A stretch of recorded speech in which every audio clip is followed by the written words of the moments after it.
Taga-babagdos lapu-lapu sa deko. Pero sa tabok minamalhin. Taga-tabok ra ka sa una niya karon sa mabulo ka nagpakaalipin.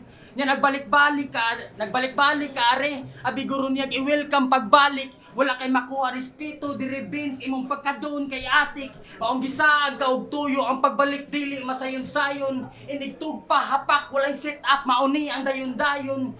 Kaduhang balik nimo ni sa Apollo giatbangan kag pasabog-sabog. Si bantay ko nga taga-babag amo babag sa imuhang pagtabok-tabok. Kitig kay nag-agi pa mo ka brigana. Samtang ako dumuduong usas gidayo. Wala ko napakita pag last year. Pero katong naa ako naglumbaanay mo og tago. Karon dumaduong na ang jaw. Ara pa ka nakatungtong sa Rapolo imong gihangyo. Ug katong ang buko kay nakuha gigatasan sa dimog largo. Kay pangduklon ta mong tanan. Kay puruwak inyong gihatag. Bisag patabangon pa ninyong jaw.